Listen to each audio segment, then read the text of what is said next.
রাস্তা সংস্কারের দাবিতে পথ অবরোধে বসল গাড়ি চালকরা। জানা গেছে বেশ কয়েক বছর ধরে সোনামুড়া বক্সনগর সড়কটি সংস্কারের অভাবে চরম বেহাল অবস্থায় পরিণত হয়ে আছে।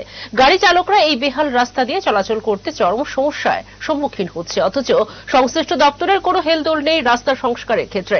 দিনের পর দিন শুধু আশ্বাস মিলেছে গাড়ি চালকদের, কিন্তু রাস্তা সংস্কারের কোনো উদ্যোগ এখনো পর্যন্ত গ্রহণ করা হয়নি, যার ফলে সোমবার বাধ্য হয়ে গাড়ি চালকরা সোনামুড়া কুলুবাড়ি এলাকায় পথ অবরোধে বসে গাড়ি চালকরা রাস্তার বেহাল অবস্থানে তীব্র ক্ষোভ প্রকাশ করেছেন। আমরা এই রাস্তা চললে আমাদের কাছে আইয়ে না, আমরা রাস্তা খারাপের কারণে রং সাইডে দিয়ে দেওয়ার লাগে। একসময় দেখা যায় যে ডাইন দিক দিয়ে ভালা, আমার সাইড হয়েছে বাম দিক, আমি ডাইন দিক দিয়ে যাইতে লাগলে অন্য গাড়ি আইয়ে দুর্ঘটনা হয়, আমার সাথে খারাপ ব্যবহার করে। তুমি আমার সাইডে আইসো কি? অনেক বাইকওয়ালা, অনেক গাড়িওয়ালা আমরা উপরে রাস্তা খারাপ ধারণের দ্বারাতে আমরা অন্য রাস্তা দিয়ে যাওয়া লাগে, রং সাইড দিয়ে যাওয়া লাগে।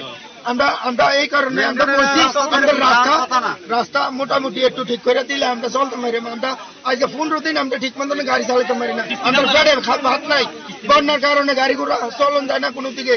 আর কেউ আমরা এর আগেও কয়েকবার কইছি রাস্তা একটু বড় বড় গাঁথা দিয়ে একটু ইয়ে করে দিতে, তখন আবার এটা বেশি খারাপ হয়ে গেছে। আরো